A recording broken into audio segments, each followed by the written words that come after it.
சார்பாக நடைபெற்றுக் கொண்டிருக்கக்கூடிய இந்த தொகுதியிலே 40,000க்கும் மேற்பட்ட வாக்குகளையும், தாம்பரம் பகுதியிலே 78,000க்கும் மேற்பட்ட வாக்குகளையும் அளித்திருக்கக்கூடிய பெரியோர்கள், தாய்மார்கள், பொதுமக்களுக்கு நன்றி தெரிவிக்கக்கூடிய இந்த நிகழ்ச்சியிலே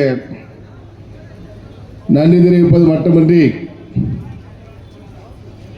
பாரத பிரதமர் நரேந்திர மோடி அவர்களுடைய அரசாங்கம் 3வது முறையாக ஆட்சி பொறுப்பேற்று தமிழர்களுக்கு பெருமை சேர்த்துக் கொண்டிருக்கக்கூடிய நம்முடைய நிதியமைச்சர் நிர்மலா சீதாராமன் அவர்கள் 7வது முறையாக தாக்கல் செய்திருக்கக்கூடிய இந்த பட்ஜெட்டை விளக்கியும் நடைபெற்றுக் கொண்டிருக்கக்கூடிய இந்த கூட்டத்திற்கு தலைமையேற்றிருக்கக்கூடிய மரியாதைக்குரிய மாவட்டத்தினுடைய துணைத் தலைவர் அருமை சகோதரர் அண்ணன் நாகராஜன் அவர்களே, முன்னிலை ஏற்றிருக்கக்கூடிய தாம்பரம் மேற்கு மண்டல் தலைவர் மரியாதைக்குரிய சகோதரர் ராஜா, தமிழ்நாடு முழுவதும் நம்முடைய அரசாங்கத்தினுடைய இந்த சிறப்பான பட்ஜெட்டை விளக்கியும் இன்றைக்கு தமிழகத்திலே பாரதிய ஜனதா கட்சிக்கு 50 லட்சம் வாக்குகளை அளித்திருக்கக்கூடிய, நம்முடைய கூட்டணிக்கு 80 லட்சம் வாக்குகளை அளித்திருக்கக்கூடிய தமிழக மக்களுக்கு நன்றி தெரிவிக்கக்கூடிய கூட்டங்கள் தினந்தோறும் நடைபெற்றுக் கொண்டிருக்கின்றன. ஒரு மனிதனுக்கு மிக முக்கியமான ஒன்று நன்றி. ஏனென்று சொன்னால் இன்றைக்கு தமிழக அரசியல் வரலாற்றிலே முதல் முறையாக 11% வாக்குகளை பாரதிய ஜனதா கட்சி எட்டியிருக்கிறது. 3வது பெரிய கட்சியாக பாரதிய ஜனதா கட்சி உயர்ந்திருக்கின்றது. கடந்த காலத்திலே நோட்டா கட்சி என்று நம்மை விமர்சனம் செய்தவர்கள் எல்லாம் இன்றைக்கு வாயடைத்து போயிருக்கின்றார்கள்.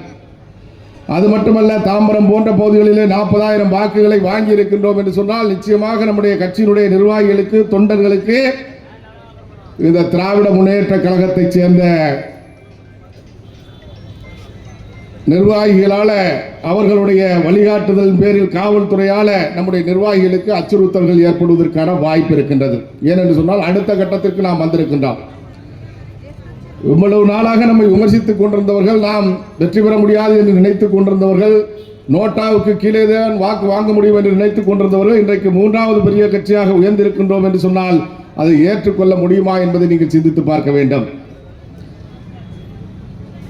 அதை ஏற்றுக்கொள்ளவில்லை என்று சொன்னால் அவர்கள் செய்யக்கூடியது பாரதிய ஜனதா கட்சியுடைய நிர்வாகிகள் மீது பொய் வழக்கு போடுவது, அச்சுறுத்துவது, மிரட்டுவது, இதைத்தான் செய்வார்கள். எதை செய்தாலும் கூட அவற்றையெல்லாம் தவிடு பொடியாக்கி 2026 அடுத்த கட்ட இலக்கை அடைவது என்பது பாரதிய ஜனதா கட்சியுடைய நம்முடைய ஒரு தலையாய பணியாக இருக்க வேண்டும் என்று உங்களை எல்லாம் கேட்டுக்கொள்கின்றேன்.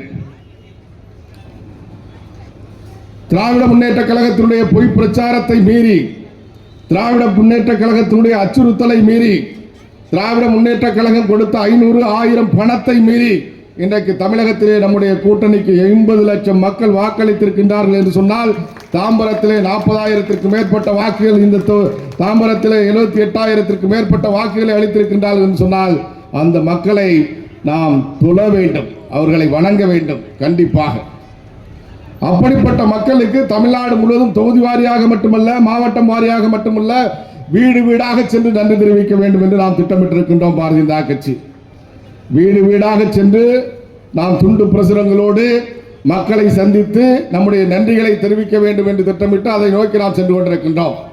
அந்த அடிப்படையிலே இந்த பகுதியிலே வாக்களித்திருக்கக்கூடிய அத்தனை மக்களுக்கும் தமிழக பாரதிய ஜனதா கட்சியின் சார்பில் உங்கள் பாதங்களை தொட்டு வணங்கி எங்களுடைய நன்றிகளை தெரிவித்துக் கொள்கின்றோம். நன்றி, நன்றி, நன்றி. அடுத்ததாக பார்த்தோம் என்று சொன்னால் பட்ஜெட். நீங்க எல்லாம் பார்த்திருப்பீங்க. கடந்த சில நாட்களுக்கு முன்பு நம்முடைய பாராளுமன்றத்திலே நம்முடைய மத்திய நிதியமைச்சர் நிர்மலா சீதாராமன் அவர்கள் பட்ஜெட் தாக்கல் செய்த உடனடியாக தமிழகத்திலே நடைபெற்ற நிகழ்வுகளை எல்லாம் நாம் பார்த்து கொண்டிருக்கின்றோம். அங்கே வெளிநடப்பு செய்வது, அங்கே கோஷமிடுவது மட்டுமல்ல, தமிழ்நாட்டினுடைய முதலமைச்சர் தமிழ்நாட்டில் இருக்கக்கூடிய அனைத்து மாவட்டங்களிலும் கண்டன கூட்டங்களை நடத்தி இருக்கிறார். பட்ஜெட்டில் தமிழ்நாடு புறக்கணிக்கப்பட்டிருக்கிறது என்று தமிழ்நாட்டினுடைய பெயர் பட்ஜெட்டில் சொல்லல அப்படின்னு சொல்றார். அதை பற்றி நீங்க எல்லாம் தெளிவாக பார்த்திருப்பீங்க, படிச்சிருப்பீங்க. கடந்த காலங்களில், கடந்த 10 ஆண்டுகளில் காங்கிரஸ் கட்சியுடைய ஆட்சி இருந்த பொழுது 2004 14 வரை அந்த 10 ஆண்டு காலத்தில் 6 முறை தமிழகத்தினுடைய பெயர் சொல்லப்படவில்லை. அன்றைக்கு அந்த கூட்டணியிலே திராவிட முன்னேற்ற கழகம் இருந்தது. அவர்களுக்கு 11 அமைச்சர்கள் இருந்தார்கள். அப்படி அமைச்சரவையில் இருந்த பொழுது பங்கெடுத்த பொழுது தமிழகத்தினுடைய பெயரை சொல்லவில்லையே என்று ஒரு கண்டனம் கூட தெரிவிக்கவில்லை. ஏனென்று சொன்னால் அனைத்து மாநிலங்களுடைய பெயரையும் ஒரு பட்ஜெட் தாக்கலின் போது சொல்வது என்பது நடக்காத ஒன்று. இன்றைக்கு பாரதிய ஜனதா கட்சி ஆளக்கூடிய மாநிலங்கள், அது குஜராத்தாக இருக்கட்டும், மத்திய பிரதேசமாக இருக்கட்டும், உத்தரப்பிரதேசமாக இருக்கட்டும், இப்படிப்பட்ட மாநிலங்களின் பெயரை கூட பட்ஜெட் உரையிலே நம்முடைய நிதியமைச்சர் அவர்கள் சொல்லவில்லை.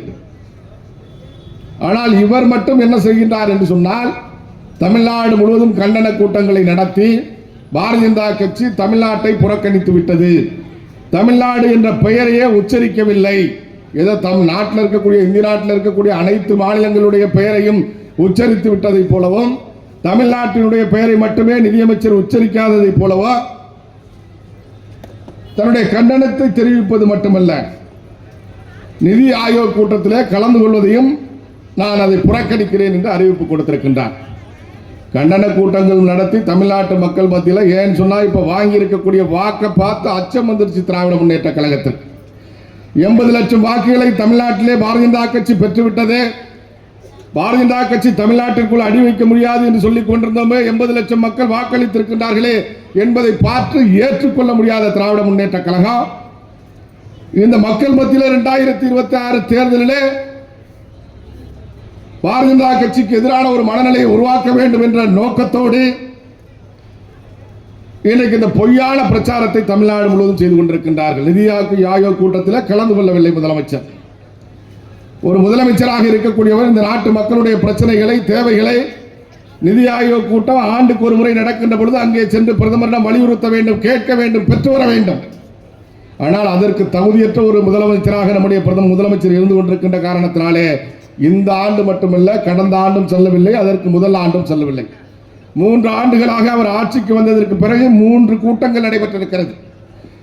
3 கூட்டங்களுக்குமே நம்முடைய முதலமைச்சர் செல்லவில்லை. ஒவ்வொரு கூட்டத்திற்கும் ஒரு காரணத்தை சொல்கின்றார்.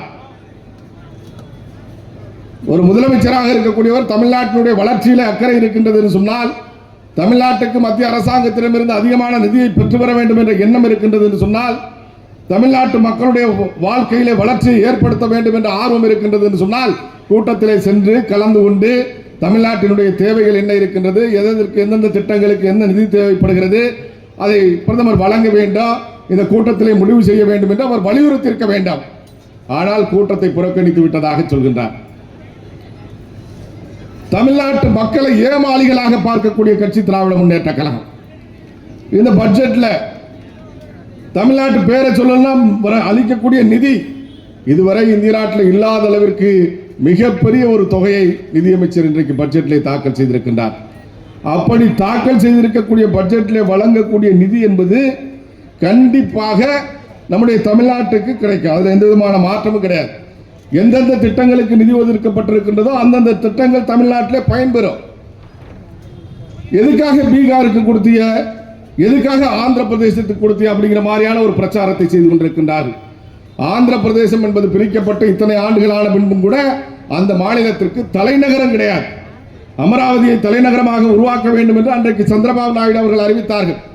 அதற்கு பிறகு வந்த ஜெகன்மோகன் ரெட்டி அவர்கள் 3 தலைநகரங்களை உருவாக்க வேண்டும் என்று சொன்னால், அப்படி 3 தலைநகரங்களை உருவாக்க வேண்டும் என்று சொன்னதால அதை சரியாக மத்திய அரசாங்கத்தாலே முடிவெடுக்க முடியவில்லை. தற்பொழுது வந்திருக்கக்கூடிய முதலமைச்சர், அவர் முதலமைச்சராக இருந்த காலத்தில் அறிவித்த அமராவதியை மீண்டும் தலைநகரமாக கொண்டு வர வேண்டும், அதற்குமான நிதி வேண்டும் என்று கோரிக்கை வைக்கின்ற பொழுது அந்த நிதியை அரசாங்கம் ஒதுக்குகின்றது. தமிழ்நாடு முதலமைச்சர் என்ன கோரிக்கை வச்சிருக்காரு, எந்தெந்த திட்டத்திற்கு மத்திய அரசாங்கம் நிதி வேண்டும் என்று கேட்டிருக்கின்றார். பேஸ்புக்கில் சமூக வலைதளத்திலே போட்டேன் என்று ஒரு பதிவிடுகின்றார்கள். சமூக வலைதளத்திலே போட்டால் மத்திய அரசாங்கம் நிதி ஒதுக்க வேண்டுமா? அவர்களுக்கு பிரதமரிடம் கோரிக்கை வைக்க மாட்டார்களா? அந்தந்த துறை அமைச்சர்களிடம் கோரிக்கை வைக்க மாட்டார்களா? அதே போல பார்த்தோம் என்று சொன்னால், பீகார் மாநிலம் மிகவும் பின்தங்கிய மாநிலமாக அந்த மாநிலம் இருந்து கொண்டிருக்கின்றது. அந்த மாநிலத்தை முன்னேற்ற வேண்டியது என்பது நம்முடைய கடமை. ஒரு மத்தியில் இருக்கக்கூடிய அரசாங்கம் எந்த மாநிலங்கள் எல்லாம் பின்தங்கிய நிலையில் இருக்கிறதோ, எந்த மாநிலங்களிலே முன்னேற்றம் குறைவாக இருக்கின்றதோ அந்த மாநிலங்களுக்கு முக்கியத்துவம் கொடுத்து நிதியை ஒதுக்கி அந்த மாநிலத்தை அடுத்த மாநிலத்திற்கு ஒப்பாக கொண்டு வர வேண்டியது என்பது ஒரு பிரதமருடைய கடமை, ஒரு நிதி அமைச்சருடைய கடமை. அந்த அடிப்படையில் ஆந்திரா மாநிலத்திற்கும் பீகார் மாநிலத்திற்கும் நிதி ஒதுக்கப்பட்டிருக்கின்றது. குஜராத்திற்கு ஒதுக்கி இருக்கின்றோமா? மத்திய பிரதேசத்தில் அத்தனை தொகுதிகளும் எங்களுக்கு கொடுத்த மாநிலத்திற்கு ஒதுக்கி இருக்கின்றோமா? உத்தரப்பிரதேசத்திற்கு ஒதுக்கி இருக்கின்றோமா? வேற எந்த மாநிலத்திற்கு சிறப்பு நிதி ஒதுக்கப்பட்டிருக்கின்றது? தமிழ்நாட்டிற்கு மட்டும் ஒதுக்கவில்லை என்று இங்கே போராட்டம் நடத்தி கொண்டிருக்கின்றது இந்த திராவிட முன்னேற்ற கழக அரசு. நம்முடைய பட்ஜெட்டிலே பார்த்தீங்கன்னு சொன்னால் ரயில்வே துறை அமைச்சர் அவர் தனியாக பத்திரிகையாளர்கள் சந்திப்பை நடத்தியிருக்கின்றார். ஒவ்வொரு துறையை சேர்ந்த அமைச்சர்களும் கூட பத்திரிகையாளர்களை சந்தித்து எந்தெந்த திட்டத்திலே தமிழ்நாட்டிற்கு எவ்வளவு நிதி வரப்போகிறது என்பதை பற்றி தெளிவுபடுத்தியிருக்கின்றார்கள். ரயில்வே திட்டங்களுக்காக மட்டும் 6373 கோடி ரூபாய் தமிழ்நாட்டினுடைய திட்டங்களுக்காக ஒதுக்கப்பட்டிருக்கிறது என்று ரயில்வே அமைச்சர் சொல்லியிருக்கின்றார். நல்லா சிந்திச்சு பார்க்கணும். அது எந்த திட்டமா இருந்தாலும் சரி. கடந்த காலத்தில் காங்கிரஸ் கட்சியுடைய ஆட்சியில் பார்த்தோம் சொன்னா 10 ஆண்டு காலத்தில் 8000 கோடி ரூபாய் தான் நிதி ஒதுக்கப்பட்டிருக்கிறது கடந்த 10 ஆண்டு காலத்தில். அதே பிஜேபி ஆண்ட இந்த 10 ஆண்டு காலத்தில் 10,76,000 கோடி ரூபாய் நிதி ஒதுக்கப்பட்டிருக்கிறது தமிழ்நாட்டில். அப்படிப்பட்ட ஆட்சி, அப்படிப்பட்ட கட்சி தமிழர்களுக்கு துரோகம் செய்யக்கூடிய கட்சியா, தமிழ்நாட்டை புறக்கணிக்கக்கூடிய கட்சியா என்பதை சிந்தித்து பார்க்க வேண்டும். 8000 கோடி நிதி ஒதுக்கிய பொழுது அன்றைக்கு அமைச்சரவையில் இருந்தவர்கள், இங்கு இருக்கக்கூடிய 11 அமைச்சர்கள், மத்தியில் ஆட்சியில் இருந்தவர்கள், ஆட்சியில் பங்கெடுத்தவர்கள், அப்படி இருக்கின்ற பொழுது கூட அவர்களால் நிதியை பெற்று வர முடியவில்லை. ஆனால் கடந்த காலத்திலே ஒரு தொகுதி கூட பாரதிய ஜனதா கட்சிக்கு கொடுக்காத பொழுதும் கூட, அதற்கு முன்பு பார்த்தோம் என்று சொன்னால் அண்ணன் பொன் ராதாகிருஷ்ணன் அவர்கள் மட்டும் வெற்றி பெற்றிருந்தார். அதற்கு அடுத்ததாக ஒருவர் கூட வெற்றி பெறவில்லை பாரதிய ஜனதா கட்சியிலே. அப்படி இருக்கின்ற பொழுதும் கூட இன்றைக்கு தமிழ்நாட்டிற்கு 10,76,000 கோடி ரூபாய் நிதியை ஒதுக்கி இருக்கக்கூடிய பாரத பிரதமர் நரேந்திர மோடி அவருடைய அரசாங்கம் தமிழ்நாட்டிற்கு துரோகம் செய்யக்கூடிய அரசாங்கமா, அல்லது திராவிட முன்னேற்ற கழகம் கேட்டு பெறுவதற்கு தகுதியற்ற, திராணியற்ற ஒரு அரசாங்கமாக இருந்து கொண்டிருக்கக்கூடிய திராவிட முன்னேற்ற கழகம் தமிழ்நாட்டிற்கு துரோகம் செய்யக்கூடிய இயக்கமா என்பதை நம்முடைய பகுதி மக்கள் சிந்தித்து பார்க்க வேண்டும். அதே போல பார்த்தோம் என்று சொன்னால் இந்த பட்ஜெட்டில் மிக முக்கியமாக பல விஷயங்களுக்கு கவனம் கொடுக்கப்பட்டிருக்கிறது. இதுவரை தாக்கல் செய்யப்பட்ட பட்ஜெட்லேயே மிகச்சிறந்த பட்ஜெட் என்று சொல்லக்கூடிய அளவிற்கு சிறப்பான பட்ஜெட்டாக நம்முடைய நிதியமைச்சர் அவர்கள் தாக்கல் செய்திருக்கின்றார். ஒரு தமிழ்நாட்டில் இருந்து சென்றிருக்கக்கூடிய ஒருவர் 7வது முறையாக பட்ஜெட்டை தாக்கல் செய்திருக்கின்றாரே, அது நமக்கு பெருமை அல்லவா?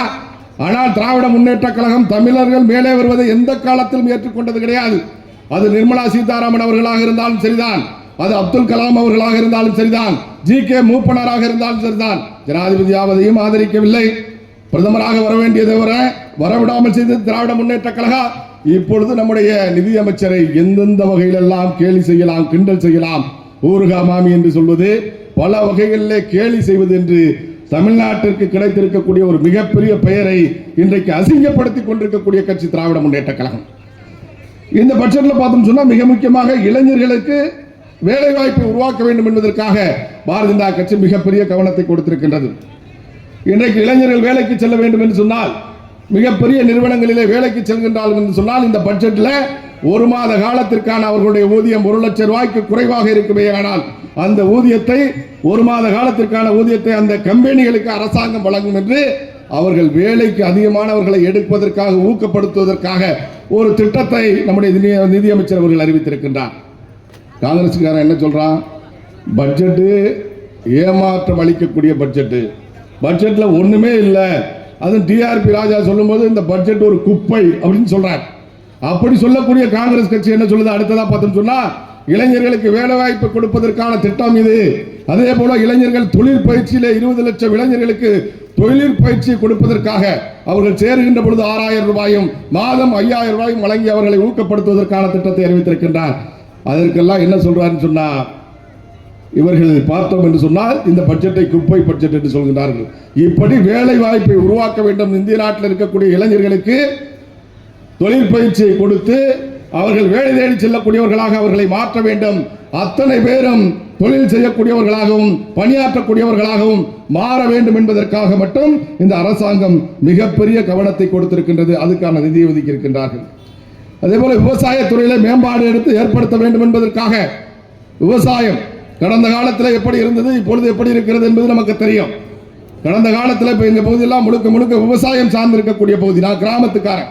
சொல்ல போனா இந்த திருட்டு திராவிட முன்னேற்ற கழகத்தினுடைய தலைவர் கருணாநிதியுடைய மாவட்டத்தை சேர்ந்தவன். அங்கே விவசாயம் பொழுது எப்படி இருக்கின்றது சொன்னால், 3 போகம் விவசாயம் செய்து கொண்டிருந்த நாங்கள் இன்றைக்கு 1 போகம் விவசாயம் செய்ய முடியுமா என்ற கேள்விக்குறியிலே இருந்தோம். இன்றைக்கு கர்நாடகத்திலே மழை பெய்து வெள்ளம் ஏற்பட்டு உடைப்பு ஏற்படக்கூடிய சூழ்நிலை ஏற்பட்ட காரணத்தினாலே உபரி நீர் திறக்கப்பட்ட காரணத்தினால இன்றைக்கு விவசாயம் ஒருபோகம் செய்ய முடியும் என்ற நிலை ஏற்பட்டிருக்கிறது. அந்த உபரி நீர் அங்கே அணைகளிலே 75% கர்நாடகத்தில் இருக்கக்கூடிய அணைகளிலே நீர் இருக்கின்றது. ஆனால் கர்நாடக அரசாங்கம் அந்த நீரை திறந்து விடுவதற்கு மறுக்கின்றது. ஒரு சொட்டு தண்ணீர் கூட கொடுக்க மாட்டோம் என்கின்றார்கள். அதை கேட்டு பெறுவதற்கு இவர்களுடைய கூட்டணி ஆட்சி அங்கே இருக்கின்றது. கர்நாடகத்திலே அந்த கட்சி வெற்றி பெற வேண்டும் என்பதற்காக வாக்கு கேட்டவர் இந்த முதலமைச்சர். அப்படிப்பட்ட முதலமைச்சர் கர்நாடகத்தில் இருக்கக்கூடிய அரசாங்கத்திடம் தமிழ்நாட்டுக்கு கொடுக்க வேண்டிய நீர் ஒன்றும் இலவசமா கேட்கல, பிச்சை கேட்கல. தமிழ்நாட்டுக்கு கடந்த ஆட்சியிலே பார்த்தோம் சொன்னா கர்நாடகத்திலிருந்து வர வேண்டிய தண்ணீர் 96 டிஎம்சி கடந்த ஆண்டுல வர வேண்டியிருக்கு. கடந்த ஆண்டு நமக்கு வந்தது 87 டிஎம்சி தான். 96 டிஎம்சி கர்நாடக அரசாங்கம் நமக்கு கொடுக்கணும் கடந்த ஆண்டு. இந்த ஆண்டு பார்த்தீங்கன்னு சொன்னா ஜூன் மாசத்துக்கும் ஜூலை மாசத்துக்கு மட்டும் 44 டிஎம்சி தண்ணி கொடுக்கணும். ஆனா நமக்கு தண்ணி ஒரு சொட்டு தண்ணி கொடுக்க மாட்டோம் அப்படின்னு சொல்லி கர்நாடகத்தில் கூட்டம் போட்டு அனைத்து கட்சி கூட்டம் போட்டு முடிவு பண்றாங்க. அவர்கள்ட்ட போய் பேசுறதுக்கு தைரியம் இருக்கா? அவர்களுக்கு தகுதி இருக்கா? துப்பு இருக்கா? அந்த தண்ணியை வாங்கக்கூடிய திராணி இருக்கான்னு சொன்னா ஒண்ணும் கிடையாது. ஆனா இப்ப மழை பெஞ்சு வெள்ளம் வந்ததுனால நமக்கு தண்ணி வருது. ஆனால் கிட்டத்தட்ட 150 ஆண்டு காலமாக தீர்க்கப்படாமல் இருந்த பிரச்சனை எங்களுடைய பிரச்சனை. என்ன உங்களுக்கு தெரியும், தமிழ்நாட்டின் நெற்களஞ்சியம் சொன்னா அது தஞ்சை மாவட்டம், காவிரி பாயக்கூடிய பகுதி. காவிரி பிரச்சனை 150 ஆண்டு காலமா தீர்க்கப்படல. பாரத பிரதமர் நரேந்திர மோடி அவருடைய ஆட்சியில் 2018 தான் காவிரி மேலாண்மை ஆணையம் அமைக்கப்பட்டு ஒழுங்காற்றுக்குழு அமைக்கப்பட்டது. அந்த ஆணையத்துக்கு முழு அதிகாரத்தை நரேந்திர மோடி அவர்கள் கொடுத்தாங்க.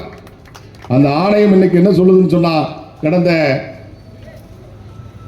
12ஆம் தேதி துவங்கி இந்த 31ஆம் தேதி வரைக்கும் இன்னைக்கு வரைக்கும் ஒரு நாளைக்கு 1 டிஎம்சி தண்ணி கொடு அப்படின்னு சொல்லி அந்த ஆணையம் ஒரு உத்தரவிடுது. ஒரு நாளைக்கு 1 டிஎம்சினா நமக்கு இந்த ஆண்டு மட்டும் வர வேண்டியது 44 டிஎம்சி ஜூனுக்கும் ஜூலைக்கும். ஆனா அந்த ஆணையம் என்ன உத்தரவிடுது, 1 டிஎம்சியாவது கொடு அப்படின்னு சொல்லுது. 20 டிஎம்சி நமக்கு வரும் 20 நாளைக்கு. ஆனா ஒரு சொட்டு கூட கொடுக்க மாட்டேன். கர்நாடகத்தில் இந்த பிரச்சனை ஏற்பட்டதுக்கு யார் காரணம்? விவசாயிகள் பிரச்சனைக்கு யார் காரணம்? கர்நாடகத்தில் அணைகள் கட்டப்பட்டதுக்கு யார் காரணம்? ஹேமாவதியில ஹேரங்கில 3 அணைகள் தடுப்பணைகள் கட்டப்பட்டதன் காரணமாக அங்கே நீர் தேக்கப்பட்டு ஏரிகள் எல்லாம் நிரப்பப்பட்டு இன்னைக்கு 75% நீரை தேக்கி வச்சுட்டு ஒரு சொட்டு தண்ணி கொடுக்க முடியாதுன்னு சொல்றான்னு சொன்னா அதுக்கு காரணம் இந்த திராவிட முன்னேற்ற கழகத்தினுடைய அரசாங்கம் தான். விவசாயிகளை பத்தி உங்களுக்கு அக்கறையே கிடையாது. ஆனால் இன்றைக்கு நம்முடைய பாரத பிரதமர் நரேந்திர மோடி அவருடைய ஆட்சியில நம்முடைய நிதியமைச்சர் அவர்கள் விவசாயத்துறையை மேம்படுத்த வேண்டும் என்பதற்காக, விவசாயிகளுடைய வருமானத்தை இரட்டிப்பாக்க வேண்டும் என்பதற்காக பல்வேறு திட்டங்களை செயல்படுத்துவதற்காக பார்த்தோம் என்று சொன்னால் 1,52,000 கோடி ரூபாய் நிதியை ஒதுக்கி இருக்கிறார். ஒன்று இளைஞர்களுக்கான நிதி ஒதுக்கீடு, இரண்டாவது விவசாயிகளுக்கான நிதி ஒதுக்கீடு. அப்ப விவசாயிகளுக்கு கொடுக்கக்கூடிய நிதி நம்ம பகுதியில் இருக்கக்கூடிய விவசாயிகளுக்கு வராதா? 1,52,000 கோடி ரூபாயில இங்க இருக்கக்கூடிய திட்டங்களுக்கு வராதா? தமிழகத்தை புறக்கணிச்சிட்டு மற்ற மாநிலங்களுக்கு மட்டும் கொடுக்க போறோமா? இளைஞர்களுக்கு தொழில் பயிற்சி கொடுக்கிறது தமிழ்நாட்டை தவிர மற்ற மாநிலங்களுக்கு கொடுக்க போறோமா? அல்லது இளைஞர்களுக்கு வேலை வாய்ப்பு கொடுக்கக்கூடிய தொழிற்சாலைகளுக்கு மாத ஊதியம் கொடுக்கிறது தமிழ்நாடு இல்ல மற்ற மாநிலங்கள் தான் அப்படின்னு நம்முடைய பிரதமர் நரேந்திர மோடி அரசாங்கத்தில் அறிவிச்சிருக்கோமா? எல்லா திட்டத்தில் கொடுக்கக்கூடிய நிதியும் தமிழ்நாட்டுக்கு உண்டு. தமிழ்நாட்டுக்கு என்ன பங்கு அந்த பங்கு சரியாகும். ஆனா தமிழ்நாட்டுக்கு நிதி கொடுக்காத மாதிரி தமிழ்நாட்டு பேரை சொல்லல அப்படிங்கிறது ஒரு காரணம் சொல்லிட்டு தமிழ்நாட்டை புறக்கணிச்சிட்ட மாதிரி தமிழ்நாடு முழுவதும் ஒரு பிரச்சாரம். கூலிக்காக 500 ரூபாய் கொடுத்து 300 ரூபாய் கொடுத்து கூட்டத்தை கூட்டி 1000 பேர் 2000 பேரை வச்சு அங்க போராட்டம் மத்திய அரசாங்கத்துக்கு எதிராக. இந்த நாட்டுக்கு தமிழ்நாட்டுக்கு தமிழ் மொழிக்கு தமிழ் கலாச்சாரத்துக்கு மிகப்பெரிய முக்கியத்துவம் கொடுத்த ஒரே பிரதமர் நரேந்திர மோடி மட்டும்தான் இந்திய நாட்டில், வேற எவனும் கிடையாது. இதுவரைக்கும் இந்திய நாட்டில் இருந்த எந்த பிரதமரும் தமிழ் மொழிக்கோ தமிழ் கலாச்சாரத்துக்கோ தமிழ் பண்பாட்டுக்கோ உலகம் பூரா போய் தமிழ் மொழியை பத்தி பேசினது கிடையாது. அப்படி பேசிக்கிட்டு இருக்கக்கூடிய பிரதமரே தமிழ்நாட்டை புறக்கணிக்கிறார் அப்படின்னு சொல்லி ஒரு பிரச்சாரத்தை பண்றாங்க. அதுமாதிரி பெண்களுக்கு மிகப்பெரிய முக்கியத்துவம் கொடுக்கணும் அப்படிங்கிற நோக்கத்தில் பெண்களுடைய வாழ்க்கையில முன்னேற்றத்தை கொண்டு வரணும், ஆண்களுக்கு நிகராக பெண்களை உருவாக்கணும் அப்படிங்கிற அடிப்படையில் எல்லா துறைகளிலுமே இன்னைக்கு நரேந்திர மோடி அவர்கள் பெண்களுக்கு முக்கியத்துவம் கொடுத்து கொண்டிருக்கிறார். பெண்களுக்காகவும் குழந்தைகளுடைய மேம்பாட்டுக்காகவும் மட்டும் பார்த்தோம் சொன்னா 3 லட்சம் கோடி ரூபாய் நிதி ஒதுக்கி இருக்கிறார். அந்த 3 லட்சம் கோடி ரூபாயில் இருக்கக்கூடிய நிதியானது தமிழ்நாட்டில் இருக்கக்கூடிய பெண்களுக்கு வராதா? தமிழ்நாட்டில் இருக்கக்கூடிய குழந்தைகளுக்கு வராதா? எல்லாருக்கும் என்ன ஒவ்வொரு மாநிலத்துக்கும் என்ன தேவையோ அதே போல தமிழ்நாட்டிற்கு என்ன தேவையோ அது வரப்போகிறது. ஆனால் தமிழ்நாட்டிலே ஒரு பொய் பிரச்சாரம் நடைபெற்றுக் கொண்டிருக்கிறது. அதே மாதிரி கிராமத்தில் பார்த்தோம் சொன்னா 3 கோடி வீடுகள் ஏன்னா பாரத பிரதமர் நரேந்திர மோடி அவர்கள் ஆட்சிக்கு வந்த உடனடியாக இந்த நாட்டில் இருக்கக்கூடிய அனைத்து கூரை வீடுகளையும் கான்கிரீட் வீடுகளாக மாற்ற வேண்டும் என்ற நோக்கத்தோடு பார்த்தோம் என்று சொன்னால் அதற்கான திட்டத்தை அறிவித்து இன்றைக்கு பிரதமர் மோடி வீடு என்று சொல்லக்கூடிய அடிப்படையில் கிராமங்களில் எல்லாம் பேச்சு இருக்கின்றது. அந்த மோடி வீடு 3 கோடி வீடுகளை மேலும் கட்டி கொடுப்பதற்காக இந்த பட்ஜெட்டில் அறிவித்திருக்கிறார்கள். அது தமிழ்நாட்டுக்கு வராதா? நகர்ப்புறங்களிலே 1 லட்சம் வீடு 1 கோடி வீடுகளை கட்டி கொடுக்க வேண்டும் என்று திட்டமிட்டிருக்கிறார் இந்த பட்ஜெட்டில். நகர்ப்புறங்களிலே ஒரு வீடு 10 லட்சம் ரூபாய் இத்திட்டத்திலே 1 கோடி வீடுகளை கட்டி கொடுப்பதற்கான நிதியை ஒதுக்கி இருக்கின்றார்கள். அதிலே நகர்ப்புறத்தில் தமிழ்நாட்டுக்கு அந்த நிதி வராதா? கண்டிப்பாக வரும். அது வீடு கட்டக்கூடிய திட்டமாக இருந்தாலும் சரிதான், உள்கட்டமைப்பை மேம்படுத்துவதற்காக பார்த்தோம் என்று சொன்னால் உள்கட்டமைப்பு சாலைகள் பாலங்கள் போன்ற உள்கட்டமைப்பை மேம்படுத்துவதற்காக மட்டும் பார்த்தோம் என்று சொன்னால் 11,11,111 கோடி ரூபாய் நிதி ஒதுக்கப்பட்டிருக்கிறது. அந்த நிதி நம்ம பகுதியில் சாலை வராதா? நம்ம பகுதியில் பாலங்கள் கட்ட மாட்டார்களா? ஒதுக்கக்கூடிய நிதி என்பது தமிழ்நாட்டினுடைய பயன்பாட்டிற்கு கண்டிப்பாக வருவதில் எந்த விதமான மாற்றமும் கிடையாது. இதுவரை இந்திய நாட்டில் வரலாற்றில் இல்லாத அளவிற்கு நிதி ஒதுக்கீடு செய்யப்பட்டிருக்கிறது பட்ஜெட்டில். எப்படி அந்த அளவிற்கு இந்த நாடு பொருளாதாரத்திலே முன்னேறி இருக்கிறது? அதற்கு காரணம் யார் என்பதை நாம் சிந்தித்து பார்க்க வேண்டும். ஊரக வளர்ச்சிக்காக, கிராமப்புறங்களினுடைய முன்னேற்றத்திற்காக 2,66,000 கோடி ரூபாய் நிதி ஒதுக்கப்பட்டிருக்கிறது. அது கிராமத்தில் தமிழ்நாட்டில் இருக்கக்கூடிய கிராமங்களுக்கு கிடையாதா? இன்னைக்கு உள்ளாட்சி நடக்கிறது என்று சொன்னால் ஊராட்சி மன்ற தலைவராக இருக்கக்கூடியவர்களுக்கு தெரியும். உள்ளாட்சி இன்றைக்கு நடந்து கொண்டிருக்கின்றது, செயல்பட்டுக் கொண்டிருக்கின்றது சொன்னால் உள்ளாட்சிக்கு வரக்கூடிய நிதிகள் அனைத்துமே இன்றைக்கு மத்திய அரசாங்கத்தினுடைய நிதியிலிருந்து தான் வந்து கொண்டிருக்கிறது. மாநில அரசாங்கத்தினுடைய நிதி என்பது கண் துடைப்புக்காக மட்டும் வழங்கப்பட்டுக் கொண்டிருக்கிறதே தவிர இன்றைக்கு மத்திய அரசாங்கத்தினுடைய நிதி இல்லை என்று சொன்னால் எந்த உள்ளாட்சியும் செயல்படக்கூடிய உள்ளாட்சியாக இருக்காது. அத்தனை உள்ளாட்சி பிரதிநிதிகளும் ஊரை விட்டு வெளியில போயிருக்கணும். ஏன்னா மக்கள் கோவப்படுவாங்க. ஓட்டு போட்ட மக்கள், நீ ரோடு போடல, நீ டாய்லெட் கட்டி கொடுக்கல, நீ வீடு கட்டி கொடுக்கல, நீ தண்ணி கொடுக்கல அப்படின்னு சொன்னா மக்கள் கோபத்துக்கு ஆளாக வேண்டி இருக்கிறோம். ஆனால் இன்றைக்கு அதற்கு தேவையான நிதியை கொடுத்து கொண்டிருக்கக்கூடியது மத்திய அரசாங்கம் தான் என்பதை நாம் சிந்தித்து பார்க்க வேண்டும்.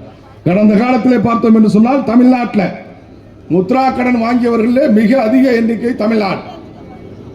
இந்த ஆண்டு பட்ஜெட்டில் பார்த்தோம் சொன்னால் 10 லட்சம் ரூபாய் வரைக்கும் கடந்த காலத்திலே முத்ரா திட்டத்தின் மூலமாக கடன் பெறலாம் என்று அரசாங்கம் அறிவித்திருந்தது. 50,000 ரூபாய் தொடங்கி 5 லட்சம் 5 லட்சம் 10 லட்சம் இப்படி 3 திட்டங்கள் அறிவித்திருந்தார்கள். 50,000, 5 லட்சம், 10 லட்சம். இப்போ நம்முடைய பிரதமர் நரேந்திர மோடி அவருடைய ஆட்சியில் நம்முடைய நிதியமைச்சர் அவர்கள் இந்த முறை 20 லட்சம் ரூபாய் வரை முத்ரா திட்டத்தின் மூலமாக ஏழை எளிய மக்களுக்கு தொழில் செய்வதற்கு, இந்த போல காய்கறி கடை நடத்துவதற்கு, இந்த மாதிரி சின்ன சின்ன பெட்டி கடைகள் நடத்துவதற்கு, பூக்கடைகள் நடத்துவதற்கு, இட்லி கடை நடத்துவதற்கு எல்லாவற்றிற்கும் முத்ரா கடன் கொடுத்துக் கொண்டிருக்கிற அரசாங்கம் 20 லட்சம் ரூபாயாக நரேந்திர மோடி அவர்களுடைய அரசாங்கம் அதை உயர்த்தி இருக்கின்றார். நல்லா சிந்திச்சு பார்க்கணும். மக்கள் உயர்கல்வி கற்க வேண்டும் என்று ஆர்வத்தோடு இருக்கக்கூடிய மாணவர்களுக்கு 10 லட்சம் ரூபாய் வரை கடன் கொடுப்பதற்கான திட்டத்தை அறிவித்திருக்கின்றது இந்த அரசாங்கம் இந்த பட்ஜெட்டில். அதே மாதிரி சோலார் மூலமாக மின் உற்பத்தி செய்யக்கூடியவர்களுக்கு 300 யூனிட் மின்சாரம் இலவசமாக வழங்கப்படும் என்று அறிவித்திருக்கின்றார். நீங்க மின்சார கட்டணம் உயர்ந்தது பார்த்திருப்பீங்க. மின்சார கட்டணம் இப்ப உயர்ந்து நம்ம கூட போராட்டம் நடத்தலாம் எல்லா இடங்கள்லையும். கடந்த காலத்தில் பார்த்தோம் சொன்னா தேர்தலுக்கு முன்பு திராவிட முன்னேற்ற கழகம் என்ன சொன்னுச்சு? மாதம் ஒரு தடவை மின்சார கட்டணம் கணக்கெடுக்கப்படும். மாதம் ஒரு கூட கணக்கெடுத்தா சாதாரண ஏழை குடும்பத்துக்கு மாதத்துக்கு 500 ரூபாய் மிச்சப்படும் அப்படின்னு சொன்னாங்க திராவிட முன்னேற்ற கழகம். அப்படி சொல்லிதான் மக்கள்கிட்ட வாக்கு கேட்டு வெற்றி பெற்றாங்க. ஆனா வெற்றி பெற்றதுக்கு பிறகு மாதம் ஒரு முறை மின் கட்டணம் கணக்கெடுக்கப்படுதா? இன்னைக்கும் 2 மாசத்துக்கு ஒருக்க தான் கணக்கெடுக்கிறாங்க. எனக்கு 2 மாசம் ஒருக்க கணக்கெடுப்பதன் மூலமா மட்டும் குடும்பங்களுக்கு மிகப்பெரிய இழப்பு ஏற்படுகின்றது. அது மட்டுமல்ல, மின்சார கட்டணம் இன்றைக்கு 2 ஆண்டு காலத்துக்குள்ள 3 முறை மின்சார கட்டணம் உயர்த்திருக்காங்க. 3 முறை மின்சார கட்டணத்தை உயர்த்திருக்காங்க. கிட்டத்தட்ட உயர்த்தப்பட்டிருக்கக்கூடிய மின்சார கட்டணம் மட்டும் பார்த்தீங்கன்னு சொன்னா 35%, 3ல் 1 பங்கு மின்சார கட்டணம் உயர்ந்திருக்கு. இப்ப கடந்த 2 ஆண்டுகளுக்குள்ள 3ல் 1 பங்கு 2,000 ரூபாய் கட்டணும், 3,000 ரூபாய் கட்டணும், 10,000 கட்டினாலே 15,000 கட்டணும். இந்த மாதிரி மின்சார கட்டணம் உயர்ந்திருக்கு. சரி, காரணம் என்னன்னு கேட்டா மத்திய அரசாங்கம் மின்சார கட்டணத்தை உயர்த்த சொல்லுதுன்னு சொல்லி இந்த திராவிட முன்னேற்ற கழகத்தினுடைய அரசாங்கம் சொல்லுது. மத்திய அரசாங்கம் எங்கேயாவது மின்சார கட்டணத்தை உயர்த்துங்க அப்படின்னு சொல்லி மக்கள் தலையில வைங்கன்னு சொல்லி ஜீவோட கொடுத்துருக்காங்களான்னு சொன்னா கிடையாது. மத்திய அரசாங்கம் என்ன சொல்லுது? மின் வாரியத்தை நஷ்டத்தில் இயங்காம பண்ணுங்க. ஏன்னா திராவிட முன்னேற்ற கழகம் ஆட்சிக்கு வந்த பொழுது மின்சார வாரியம் 10,000 கோடி ரூபாய் நட்டத்தில் இயங்குது அப்படின்னு சொன்னாங்க. ஆட்சிக்கு வந்து 2 ஆண்டு காலம் ஆச்சு. அவங்களுக்கு இந்த மின்சார கட்டணத்தை உயர்த்தினதன் மூலமா கிடைச்சிருக்கக்கூடிய லாபம் 40,000 கோடி ரூபாய். 10,000 கோடி ரூபாய் நஷ்டத்தில் இயங்கின மின்சார வாரியம் 40,000 கோடி ரூபாய் லாபம் கிடைச்சதுக்கு பிறகு 30,000 கோடி ரூபாய் மிச்சம் இருக்கணுமா இல்லையா? ஆனா இன்னைக்கும் அந்த மின்சார வாரியம் நட்டத்தில் தான் இயங்குது. என்ன காரணம்? மின்சாரம் உற்பத்தி பண்ணுவதற்கான முயற்சிகளை இந்த அரசாங்கம் எடுக்கல. ஏன்னா மின்சாரத்தை அரசாங்கம் உற்பத்தி பண்ணா ஒரு யூனிட் மின்சாரம் 3 ரூபா 40 காசுக்கு உற்பத்தி பண்ணலாம். ஆனால் திமுக அரசாங்கம் என்ன பண்ணுது? தனியார்ட்டேருந்து கொள்முதல் பண்றான். 3 ரூபா 40 காசுக்கு உற்பத்தி பண்ணக்கூடிய மின்சாரத்தை 12 ரூபா 15 ரூபா கொடுத்து தனியார் மின் நிறுவனங்கள்டேருந்து கொள்முதல் பண்றான். கமிஷன் எவ்வளவு நல்லா யோசிப்பாங்க. இது கமிஷனுக்காகத்தான் நடக்குது. இந்த ஆட்சியே கமிஷன் ஆட்சி தான், மக்கள் ஆட்சி கிடையாது. ஒருத்தர் முதலமைச்சராக இருப்பார் நினைச்சு ஓட்டு போட்டு அவர் முதலமைச்சராக இருக்காரா? சிந்திக்கக்கூடியவராக இருக்காரா? ஃபைலெல்லாம் புரட்டி பார்க்கக்கூடிய நிலைமையில இருக்காரா? ஒண்ணுமே கிடையாது. பையன் பார்க்குறாரு, மருமகன் பார்க்குறாரு, அப்புறம் யார் யார் இருக்க குடும்பத்தில் இருக்கக்கூடிய அத்தனை பேரும் பார்க்குறாங்க. அது ஒரு ரோபோ மாதிரி முதலமைச்சர் இயங்கிட்டு இருக்காரு. இந்த மின்சார கட்டணத்தை உற்பத்தி பண்ணுறது மூலமா குறைக்கணும் அப்படின்னு சொல்லுது அரசாங்கம். உற்பத்தியை பெருக்குங்க, நஷ்டத்தை குறைங்க. அதுமாரி மின் ஒயர்களில் வந்து சரி ஒயரில் பால் இருந்துன்னு சொன்னால் அந்த மின்சாரம் வேஸ்ட் ஆகும், அதை வந்து சரியான ஒயர் போடுங்க, மின் திருட்ட தடுங்க. இப்படி மின்சார வாரியத்தை நட்டத்தில் இயக்காது அப்படின்னு சொல்லுது மத்திய அரசாங்கம். நட்டத்தில் இயக்குனா மத்திய அரசாங்கம் கொடுக்கக்கூடிய உதவியை கொடுக்க மாட்டோம் அப்படின்னு சொல்றாங்க. உடனே என்ன சொல்லுது திராவிட முன்னேற்ற கழகத்தினுடைய அரசாங்கம்? மின்சார கட்டணத்தை உயர்த்த சொன்னது மத்திய அரசாங்கம் தான் அப்படின்னு சொல்றான். இவன் மின்சார உற்பத்தி அதிகரிக்கணுங்கிறதுக்கான திட்டம் கிடையாது. ஏன்னு சொன்னா 20,000 மெகாவாட் நமக்கு மின்சாரம் தேவை. 20,000 மெகாவாட் ஆண்டுக்கு தேவைன்னு சொன்னா இவங்க உற்பத்தி பண்றது 5,500 மெகாவாட் உற்பத்தி பண்றான் தமிழ்நாடு அரசாங்கம். 12,000 மெகாவாட் தனியார்ட்ட வாங்குறான். வாங்கி 2,000 மெகாவாட் மத்திய அரசாங்கத்திட்ட வாங்குறான். தனியார்ட்ட வாங்குறது 12 ரூபாய்க்கு வாங்குறான், 15 ரூபாய்க்கு வாங்குறான். அவன் வாங்குறது 6 ரூபாயா இருக்கும், ஆனா பில்லு போடுறது 12 ரூபாயா இருக்கும். அப்படித்தான் இருக்கும். அதுக்காகத்தான் இந்த அரசாங்கம் மின்சார உற்பத்தியை அதிகரிக்காம இன்னைக்கு இந்த மின் கட்டணம் நம்ம தலையில வைக்கப்படுறதுக்கு காரணம் முழுக்க திராவிட முன்னேற்ற கழகத்தினுடைய அரசாங்கத்தினுடைய கையாளாகாத தனம் தான். ஆனா அந்த மாதிரி இருக்கக்கூடிய மக்களுக்கு சோலார் போடுவதன் மூலமா ஊக்கப்படுத்துறார் நம்முடைய பிரதமர். சோலாருக்கு மானியம் கொடுக்கிறோம். மானியம் மட்டும் இல்ல, இந்த மாதிரி இலவச மின்சாரம் கொடுக்கக்கூடிய ஒரு அறிவிப்பு இந்த இடம் 300 யூனிட் வரைக்கும் இலவச மின்சாரம் கொடுக்கிறோம் அப்படின்னு இந்த அரசாங்கம் அறிவிச்சிருக்கு. மாநில வரி பங்கீடு பார்த்தீங்கன்னு சொன்னா கடந்த ஆண்டு பட்ஜெட்டில் கடந்த முறை 20,99,000 கோடி ரூபாய் இருந்துச்சு. இந்த முறை பார்த்தீங்கன்னு சொன்னா 23,49,000 கோடி ரூபாய் உயர்ந்திருக்கு. எல்லா வகையிலும் இந்திய நாட்டினுடைய பொருளாதாரத்தை உயர்த்தி இருக்கக்கூடிய ஒரு கட்சி பாரதிய ஜனதா கட்சி. பட்ஜெட்ல இன்னைக்கு ஏழை எளிய மக்களுக்காக, பெண்களுக்காக, குழந்தைகளுக்காக, விவசாயிகளுக்காக, அடிப்படை கட்டமைப்புகளை மேம்படுத்துவதற்காக, தொழில் செய்யக்கூடியவர்களுக்காக, வியாபாரிகளுக்காக, அத்தனை பேருக்காக திட்டங்களை கொடுத்திருக்கக்கூடிய ஒரு அரசாங்கமாக நம்முடைய அரசாங்கம் இருந்து கொண்டிருக்கிறது. ஆனால் தமிழ்நாட்டு மக்கள் மத்தியில் திராவிட முன்னேற்ற கழகம் இந்த 2026 தேர்தலை மையமா வச்சு 2026 தேர்தலுக்கு தமிழ்நாட்டு மக்கள் பாரதிய ஜனதா கட்சி பக்கம் சாஞ்சிட போறாங்களே. 80 லட்சங்கிறது 1.5 கோடி ஆச்சுன்னா என்ன ஆகும்? திராவிட முன்னேற்ற கழகம் ஒட்டுமொத்தமா தமிழ்நாட்டிலிருந்து போயிட வேண்டிய நம்ம ஆட்சிக்கு வந்தா அதுக்கப்புறம் குஜராத் மாதிரி, மத்திய பிரதேசம் மாதிரி வேற எவனுமே தமிழ்நாட்டில் வர முடியாது. அதனாலதான் திராவிட முன்னேற்ற கழகம் என்ன பண்றான்னு சொன்னா எப்படியாவது மக்கள் மத்தியில் ஒரு அவப்பெயரை ஏற்படுத்தணும் அப்படின்னு சொல்லி திட்டமிட்டு இன்றைக்கு தமிழ்நாடு முழுவதும் பிரச்சாரம் பண்ணிக்கிட்டு இருக்காங்க. இந்த மாதிரியான ஒரு பட்ஜெட் வந்து இதுவரைக்கும் இந்திய நாட்டிலே தாக்கல் செய்யப்படல. அந்த அளவுக்கு அதிகமான நிதி ஒதுக்கீடு செய்யப்பட்டிருக்கு. அப்படிப்பட்ட ஒரு பட்ஜெட்டை பத்தி விமர்சனம் பண்ணி தமிழ்நாட்டை புறக்கணிக்கிறாங்கன்னு சொல்லி தமிழ்நாட்டோட பேரை சொல்லலை அப்படின்னு சொல்லி தமிழ்நாடு முழுவதும் கூட்டம் நடத்திட்டு இருக்கு இந்த திராவிட முன்னேற்ற கழகம். இவங்க கேட்டோம்னு சொன்னா நாங்க சுயமரியாதை இயக்கங்கிறோம் திராவிட முன்னேற்ற கழகம். இவனுக்கும் சுயமரியாதைக்கு என்ன சம்பந்தம் இருக்கு? நல்லா யோசிச்சு பாருங்க. சுயமரியாதைன்னா என்ன? இன்னைக்கு பார்த்தீங்கன்னா பார்லிமெண்ட்ல எல்லாரும் எம்பியா பதவி ஏற்கிறான். எம்பியா ஒரு உறுதிமொழி இருக்கணும் போது என்ன இருக்கணும்? உதயநிதி ஸ்டாலின் வாழ்க, உதயநிதி ஸ்டாலின் வாழ்க, உதயநிதி ஸ்டாலின் வாழ்க. யார் சொல்றது? சாதாரண புதிதாக வந்திருக்கக்கூடிய முதல் முறையாக தேர்ந்தெடுக்கப்பட்டிருக்கக்கூடிய அமைச்சர்கள் சொன்னா கூட பரவாயில்ல. மிக நீண்ட கால அரசியல் அனுபவம் மிக்க பாட்டனோட அரசியல் பண்ணி, அப்பனோட அரசியல் பண்ணி, இப்ப பிள்ளைக்கு சால்ராடிக்கிறானோ போய் பாராளுமன்றத்தில் பார்த்தீங்கன்னு சொன்னா உதயநிதி ஸ்டாலின் வாழ்க, உதயநிதி ஸ்டாலின் வாழ்க அப்படின்னு கோஷம் போடக்கூடிய ஒரு கட்சியா இந்த திராவிட முன்னேற்ற கழகம் மாறி. இன்னொரு அமைச்சர் சொல்றார், நான் இன்ப நிதியோடும் பணியாற்றுவேன்கிறார். எவ்வளவு கேவலமான விஷயம் பாருங்க. கலைஞரோட அமைச்சராக இருந்து ஆட்சி நடத்தினவர், அதுக்கப்புறம் இருக்கக்கூடிய ரோபோவோட இருந்து ஆட்சி நடத்தக்கூடியவர், அதுக்கு அடுத்ததான் வரக்கூடிய உதயநிதி ஸ்டாலினோடையும் இருந்து அவர் அமைச்சராக இருந்துட்டு அதுக்கப்புறம் இன்பநிதி முதலமைச்சராகி இது எப்படிப்பட்ட அடிமை கூட்டம் அப்படிங்கிறத பார்க்கணும் மக்கள். இவனை மாதிரி அடிமை எங்கேயாவது பார்த்துருப்போமா? பாட்டனுக்கு பிறகு அப்பனுக்கு பிறகு பிள்ளைக்கு பிறகு பேரன், இன்பநிதி கிட்டையும் நான் அமைச்சராக இருந்து வேலை பார்க்க ஆசைப்படுறேன்னு ஒரு அமைச்சர் சொல்றாரு. இந்த மாதிரி ஒரு அரசாங்கம் சுயமரியாதை இருக்கா? சுயமரியாதை பத்தி பேசுறாங்க. எமர்ஜென்சி காலத்தில் உங்களை தூக்கி போட்டு மிதிச்சது யாரு? உங்களை எமர்ஜென்சியில கொண்டு போய் வச்சு மிதிச்சு துவச்சி எடுத்தாங்க இல்லையா? அந்த கட்சியோட தான் இன்னைக்கு கூட்டணி வச்சிருக்கான். கேட்டா சுயமரியாதை இயக்கம் அந்த இயக்கம் அப்படிங்கிறான். சமூக நீதியை பத்தி பேசுறான். சமூக நீதி கடந்த 1.5 ஆண்டு காலம் ஆச்சு. புதுக்கோட்டை மாவட்டத்தில் வேங்கவயல் சொல்லக்கூடிய ஒரு கிராமத்தில் குடிநீர் தொட்டில மலங்கலந்தாங்க. மலங்கலந்ததை கண்டுபிடிக்கிறதுக்கு இந்த அரசாங்கத்துக்கு 1.5 வருஷ காலம் ஆயிருக்கு. ஆனா அரசாங்கத்தால் கண்டுபிடிக்க முடியலையா? காவல்துறையால் கண்டுபிடிக்க முடியலன்னு சொன்னா ஒரே வாரத்துக்குள்ள அந்த குற்றவாளி யாருன்னு கண்டுபிடிச்சிருக்க முடியும். நான் அன்னைக்கே போய் பார்த்துட்டு அப்பயே பேட்டி கொடுத்துட்டேன். என்ன நடந்திருக்கு என்ன அப்படிங்கிறத பத்திரிகையாளருக்கு மத்தியில் சந்திச்சு சொல்லியிருக்கேன். யார் குற்றவாளின்னு எங்களுக்கு தெரியும், காவல்துறைக்கு தெரியாதா? யார் மனம் கலந்தன்னு எங்களுக்கு தெரியும், அரசாங்கத்துக்கு தெரியாதா? இவன் சமூக நீதி பத்தி பேசுறான். ஒரு குடிநீர் தொட்டில மலம் கலந்தா எவனா இருந்தாலும் சரி மிக கடுமையாக நடவடிக்கை எடுக்கணும். குண்டர் சட்டத்தில் கைது பண்ணணும். அவர்களை கைது பண்ணுவதற்கு கூட துப்பு இல்லாத ஒரு அரசாங்கம். ஏன்னா அவங்களுக்கு வேண்டப்பட்டவங்களா இருக்காங்க. குடிநீர் தொட்டில மலம் கலந்தா கூட அவன் திமுக காரனாவோ அல்லது திமுக காரனோட வேண்டப்பட்டவனாகோ அவனுக்கு கூட்டணி வச்சிருக்கவனாக இருந்தால் அவன் அரெஸ்ட் கிடையாது. 1.5 வருஷ காலம் ஆகுது. இவன் சமூக நீதியை பத்தி பேசுறான். அதே மாதிரி ஒரு அமைச்சர் பார்த்தீங்கன்னா ஒரு மகளிர் திராவிட முன்னேற்ற கழகத்தினுடைய மகளிர் அணியை சேர்ந்த நிர்வாகிய ஏமா நீ எஸ்சி தானே அப்படின்னு கேட்கிறாரு. இவங்க சமூக நீதியை பத்தி பேசுறாங்க. இன்னொரு அமைச்சர் பார்த்தீங்கன்னு சொன்னா நான் என்ன தாழ்த்தப்பட்டவனா அப்படின்னு கேட்கிறாரு மீடியாவில். இவங்க சமூக நீதியை பத்தி பேசுறாங்க. நீங்க நல்லா யோசிச்சு பார்க்கணும்.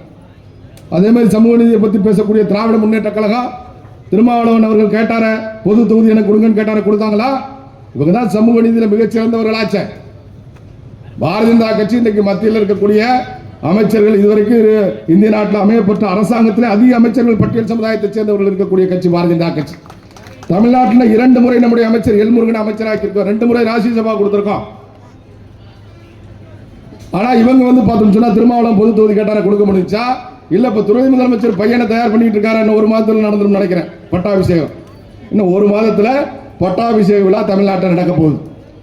ஏன் அதை ஒரு பட்டியல் சமுதாயத்தை சேர்ந்த உங்க கட்சியில் இருக்கக்கூடியவங்களுக்கு கொடுங்க. இல்ல உங்களோட கூட்டணியில இருந்து தொடர்ச்சியா இருந்துட்டு இருக்காரு திருமாவளவன் கொடுங்க. அதுக்கு உங்களால முடியுமா? சமூக நீதி இருக்கா உங்க கட்சியில? மக்களை ஏமாற்றக்கூடிய அரசியல் கட்சி அப்படிங்கிறது நீங்க நல்லா சிந்திச்சு பார்க்கணும். திராவிட முன்னேற்ற கழகம் ஒழிக்கப்பட வேண்டிய அரசியல் இயக்கம். மக்களை ஏமாற்றி ஆட்சிக்கு பிழைப்பு நடத்தி கொண்டிருக்காங்க. எல்லாத்துலயும் கமிஷன். நேற்று கூட என்ன ஒரு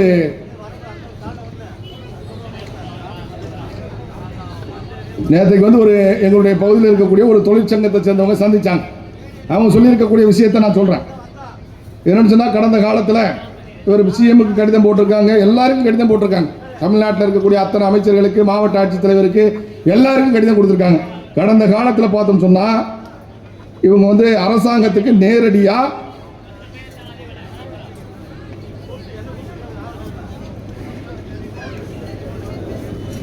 இந்த உணவுப் பொருட்கள் ஏற்றி கொண்டு போய் இறக்கிறதுக்காக ஒரு ரேட்டு பிக்ஸ் பண்றான். உணவுத்துறை அமைச்சருக்கு கீழே வருவது சக்கரபாணி அப்படின்னு சொல்லக்கூடிய அமைச்சர், தென் மாவட்டத்தை சேர்ந்த அமைச்சர், அவருக்கு கீழே இந்த துறை வருது. கடந்த காலத்தில் அரசாங்கம் 330 ரூபா 9 கிலோமீட்டருக்கு 8 கிலோமீட்டருக்கு 330 ரூபா சார்ஜ் போடுறான் வண்டிக்கு, லாரிக்கு. அதை ஏற்றுறது, லோடு ஏற்றுறது, இறக்குறது, கொண்டு போய் இறக்குறது எல்லாத்துக்கும் சேர்த்து. ஆனால் இப்போ என்ன பண்ணுறான்னு சொன்னால் ஒரு தனியார் ஒப்பந்ததாரர் கந்தசாமி அப்படின்னு சொல்லக்கூடியவர்கிட்ட 598 ரூபாய்க்கு அரசாங்கம் கொடுத்துருக்கான். எப்படி இப்போ அங்கே இருக்கக்கூடிய அசோசியேஷனை சேர்ந்தவங்க 330 ரூபாய்க்கு ஓட்டுறதுக்கு தயாராக இருக்காங்க. அவங்க ஒப்பந்த புள்ளி கொடுத்துருக்காங்க 330 ரூபாய்க்கு நாங்கள் ஓட்டுறோம்னு சொல்லி. கடந்த காலங்களில் இத்தனை ஆண்டு காலமாக எடப்பாடி ஆட்சியில் கூட அவங்க தான் வண்டி வாகனங்கள் வச்சு ஓட்டிட்டு இருந்தாங்க. ஆனால் இப்போ பார்த்தோம்னு சொன்னால் 598 ரூபா, 330க்கு 598க்கு எவ்வளவு? 598 ரூபாய்க்கு இந்த அரசாங்கம் கொடுத்துருக்கு அந்த நம்ம அரிசி கொண்டு போய் இறக்கிறதுக்கான ஒப்பந்தத்தை. இது நுகர்பொருள் வாணிப கழகத்தின் ஒப்பந்ததாரர் கந்தசாமிங்கிறவரை நியமிச்சிருக்காங்க. இதன் மூலமா தமிழ்நாடு அரசாங்கத்துக்கு இழப்பு என்ன கொடுத்திருக்காங்கன்னு சொன்னா, தஞ்சாவூர் மாவட்டத்தில் மட்டும் மாதம் ஒன்றுக்கு சுமார் 175 கோடி ரூபாய் அரசாங்கத்துக்கு இழப்பு. தஞ்சாவூர் மாவட்டத்தில் மட்டும் நான் சொல்றது. அதே தமிழ்நாடு அளவில் பார்த்தீங்கன்னு சொன்னா ஒரு ஆண்டுக்கு தமிழ்நாடு முழுவதும் 6500 கோடி ரூபாய் அரசாங்கத்துக்கு இழப்பு. எப்படி 6500 கோடி ரூபாய் இழப்பு அப்படின்னு கொடுத்துருக்காங்க. இது சிஎம்க்கு கொடுத்துருக்காங்க. நாங்கள் ஓட்டுறோம் 6000 ரூபாய் உங்களுக்கு கம்மியாக ஓட்டுறோன்னு கொடுத்துருக்காங்க. இப்போ 6500 ரூபாய் எதுக்கு நஷ்டத்தில் வாகனத்தை புக் பண்ணி ஓட்டணும்? தொழில் பண்ணக்கூடியவங்க அவங்கள்ட்ட கிட்டத்தட்ட அந்த நம்மகிட்ட கொடுத்துருக்கக்கூடியவங்ககிட்ட பார்த்தீங்கன்னு சொன்னால் 2700 வாகனங்கள் இருக்குது அவங்ககிட்ட. 2700 900 வாகனம் சொந்தமாக இருக்குது. 2300 லாரிகள் அவங்கள்ட்ட இருக்குது. 2300 லாரி வச்சுருக்காங்க. தமிழ்நாடு பூரா அவங்க தான் கொண்டு போய் இறக்குறது ஏற்றுறது. அதுக்கப்புறம் 1 கிலோமீட்டருக்கு வளர்த்துன்னு எக்ஸ்ட்ரா போட்டுட்டு இருப்பாங்க. எல்லாத்துலேயுமே கூட இப்போ அப்போ இந்த மாதிரி 6500 கோடி ரூபாய் இழப்புக்கு ஒரு ஒப்பந்தத்தை போட்டிருக்கான்னு சொன்னால் அதில் எப்படி திராவிட முன்னேற்ற கழகத்துக்கு ஒரு 3000 கோடி ரூபாய் கமிஷன் இருக்கும். அரிசி ஏற்றினா கமிஷன், மின்சாரம் உற்பத்தி பண்ணி பிரைவேட்டில் எடுத்தால் கமிஷன். அப்போ என்னென்னவெல்லாம் அந்த மக்களுக்கு திட்டங்கள் இருக்கோ அத்தனை திட்டத்திலையும் என்ன கமிஷன் வாங்கலாம் அப்படிங்கிறதுக்காக ஆட்சி நடத்தக்கூடிய ஒரு இயக்கமாக இந்த திராவிட முன்னேற்ற கழகம் இருந்து கொண்டிருக்கிறது என்பதை நீங்கள் சிந்திச்சு பார்க்கணும். வேறு எதுக்குமே ஆட்சி நடத்தலை. மக்களுக்கு சேவை பண்ணுறதுக்காக ஆட்சி நடத்தலை. மக்களுக்கு திட்டங்களை நிறைவேற்றுறதுக்காக ஆட்சி நடத்தலை. ஒரே இந்த ஆட்சியுடைய முழு நோக்கமும் ஊழல் செய்வது மட்டும்தான். மக்கள் பணத்தை எப்படி கொள்ளையடிக்கலாம், கொள்ளையடிச்ச பணத்தை எப்படி ஓட்டு கொடுக்கலாம், திரும்ப எப்படி வெற்றி பெறலாம், இதுக்காக மட்டும்தான் இந்த கட்சி ஆட்சி நடத்திட்டு. சட்டம் ஒழுங்கு எப்படி இருக்கு? சந்தி சிரிக்குது உங்களுக்கு தெரியும். சட்டம் ஒழுங்கு நீங்க பார்த்துக்கிட்டு இருக்க இதுவரைக்கும் தமிழ்நாட்டில் இல்லாத அளவிற்கு அரசியல் கட்சி தலைவர்கள் அங்கங்க இப்போ கூட பிஜேபியை சேர்ந்த ஒருத்தர் நம்முடைய சிவகங்கை மாவட்டத்தில் கொல்லப்பட்டார்.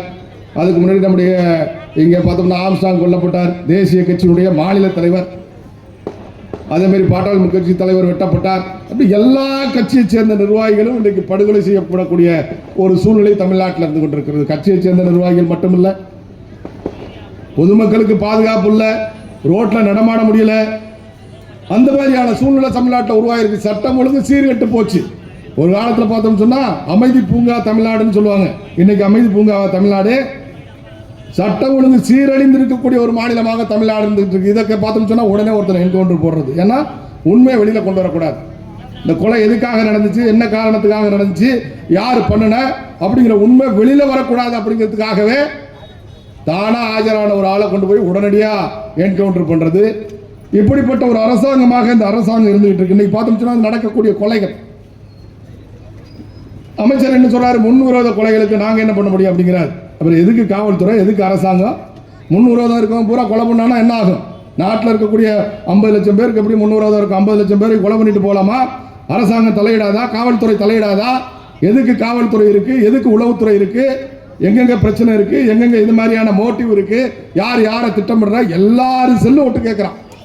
யாரும் எதுவும் பேச முடியாது. பொண்டாட்டி புருஷன் எதுவும் பேச முடியாது, புருஷன் பொண்டாட்டி எதுவும் பேச முடியாது. எல்லாரும் செல்லு ஓட்டு கேட்குறான். அப்படி கேட்கக்கூடிய நீ தமிழ்நாட்டில் சட்டம் ஒழுங்கு சீர்கிடக்கூடிய நடவடிக்கைகள் என்ன இருக்குன்னு பார்த்து அது மேலே நடவடிக்கை எடுத்து, கடுமையான நடவடிக்கைகள் எடுத்து, சிறையை சரியாக கண்காணித்து, சிறையில் இருந்தால் பல கொலைகள் நடக்குது. சிறையில் இருந்தால் போன் மூலமாக தொடர்பு கொண்டு கொலைகள் பண்ண சொல்கிறாங்க. அப்போ சிறையை கண்காணித்து உடனடியாக நீதிமன்றத்துக்கு வழக்கை கொண்டு வந்து தீர்ப்பு கொடுத்து சிறையில் போட்டால் குற்றம் குறையுமா? அதை விட்டுட்டு முன்விரோத கொலைக்கு நாங்கள் என்ன பண்ண முடியும்? அரசியல்வாதிகள் கொண்டு அதான் நடவடிக்கை எடுத்துட்டோமே. அடுத்த அமைச்சர் எப்படி இருக்காங்க பாருங்க. அந்த அமைச்சர்லாம், ஒரு அமைச்சர் 364 நடக்கிற கொலைக்கு நாங்கள் என்ன பண்ண முடியுங்கிறாரு. இன்னொரு அமைச்சர் அதான் நடவடிக்கை எடுத்துட்டோமே அப்படிங்கிறாரு. படுகொலைகள் நிறைய நடக்குது. தினசரி ஒரு நாளைக்கு 5 கொலைகள் நடக்குது தமிழ்நாட்டில். கிட்டத்தட்ட தினசரி பார்த்தோம்னு சொன்னால் ஒரு நாளைக்கு 5 பத்திரிகையில் தொலைக்காட்சியில் பாருங்க. காலையில் 1 மணி நேரம் சொல்லு, 1 மணி நேரம் சொல்லு, அப்படி போட்டுக்கிட்டே இருக்கான். அப்போ இந்த கொலைகளை தடுக்கிறதுக்கு நாங்கள் கடுமையான நடவடிக்கைகள் எடுப்போம். உளவுத்துறையை சரியாக பயன்படுத்துவோம், காவல்துறையை சரியாக பயன்படுத்துவோம், காவல்துறைக்கு சுதந்திரம் கொடுப்போம். காவல்துறைக்கு சுதந்திரம் கொடுக்கறதே கிடையாது. என்னன்னு சொன்னால் கஞ்சா விற்கிறவன் பிடிபட்டானா உடனே யார் போன் அடிக்கிறது? அங்கே இருக்கக்கூடிய மாவட்ட செயலர் போன் அடிச்சு ஐயா ஏழியா விட்டுறியா அப்படிங்கிறது. அப்புறம் பிரவுன் சுகர் விற்கிறவன் வந்தால் என்ன பண்ணுறது? அடுத்த அமைச்சர் போன் அடிக்கிறது. அந்தந்த ரேட்டுக்கு தகுந்த மாதிரி கள்ளச்சாராயம் விற்றா ஒன்றிய செயலாளர், கள்ளச்சாராயம் விற்றா நகர செயலாளர், கஞ்சா விற்றா மாவட்ட செயலாளர், பிரவுன் சுகர் விற்றா அமைச்சர், அதுக்கு மேலே ஜாபர் சாதிக்கு மாரி விற்றா அவங்க குடும்பத்தை சேர்ந்தவங்க. இப்படி ஒவ்வொருத்தரும் காவல்துறையை கட்டுப்பாட்டுக்குள்ளே கொண்டு வந்து நடவடிக்கை எடுக்க முடியாமல் கையை கட்டி போட்டா. எனக்கு ஒரு காவல்துறை அதிகாரி சொல்கிறார், அண்ணே ஒரு மாவட்டத்தில் இருந்தார். அண்ணே அந்த மாவட்டத்தில் இருந்தேன்ன அந்த ஆளுங்கட்சியோட ஆதிக்கம், அவங்களுடைய டார்ச்சர் 50% தானே இருந்துச்சு. ஆனால் நான் இப்போ இந்த மாவட்டத்துக்கு வந்துட்டேன்னே 99% நாங்கள் எதுவுமே முடிவெடுக்க முடியல, எப்படியாவது இங்கேருந்து ட்ரான்ஸ்ஃபர் வாங்கிட்டு போடுறோம் அப்படிங்கிறார் ஒரு காவல்துறை அதிகாரி. இதான் இன்னைக்கு இருக்கக்கூடிய நிலைமை. காவல்துறை செயல்படுற உள்ளதில் திராவிட முன்னேற்ற கழகம் இப்படிப்பட்ட ஒரு ஆட்சி நம்ம தமிழ்நாட்டில் நடந்துகிட்டு இருக்கு அப்படிங்கிறத நம்ம யோசிச்சு பார்க்கணும். இந்த ஆட்சி தேவையா நமக்கு? கள்ளச்சாராய மரணங்களை நம்ம கண்கூடா பார்த்துட்டு இருக்கோம். 67க்கு மேற்பட்டவர்கள் உயிரிழந்திருக்காங்க. இன்னைக்கு கள்ள கடத்தலை பார்த்துட்டு இருக்கோம். இங்கே ஜாபர் சாதிக்கு ராமநாதபுரத்தில் அவர் பேர் என்னென்ன, ராமநாதபுரத்தில் ஒருத்தர், இப்போ அவர் இளைஞரணி பொறுப்பை சேர்ந்தவர். எல்லா திராவிட முன்னேற்ற கழகத்தினுடைய கட்சி பொறுப்பில் பணியாற்றக்கூடியவர்கள் இன்றைக்கு கள்ளக்கடத்தல்காரர்களாக மாறி இருக்கின்றார்கள். அது இங்கே இப்படிப்பட்டவரோட பார்த்தீங்கன்னா அவருடைய குடும்பத்தை சேர்ந்தவங்க எல்லாரும் நெருக்கம். முதலமைச்சர் நெருக்கம், முதலமைச்சர் மனைவி நெருக்கம், முதலமைச்சர் பையன் நெருக்கம், முதலமைச்சர் மருமகன் நெருக்கம், அத்தனை பேர் நெருக்கம். எந்த நேரம்னாலும் அந்த கடத்தல்காரன் போய் அவங்கள சந்திக்கலாம். அப்படிப்பட்ட செல்வாக்கோடு இருந்த ஒருத்தன் இன்னைக்கு மிகப்பெரிய கடத்தல் பண்ணியிருக்கான். பலாயிரக்கணக்கான கோடிகள் போதைப் பொருட்களை கடத்திருக்கான் அப்படின்னு சொல்லலாம். போதைப் பொருட்கள் வந்தால் நாட்டில் என்ன நடக்கும்? எதுக்காக நம்முடைய நரேந்திர மோடி அவர்கள் கருப்பு பண ஒழிப்பு நடவடிக்கை எடுத்தார்? நல்லா சொல்லுங்க. எதுக்காக வந்து எடுத்தார்? 2024 ஒழிக்கணும். எதுக்கு தேவை? கருப்பு பணம் பொழுங்குனா கருப்பு பணத்தை பயங்கரவாதிகள் பயன்படுத்துறதுக்கு வாய்ப்பு இருக்கு. பயங்கரவாதம் வளரும், தீவிரவாதம் வளரும்.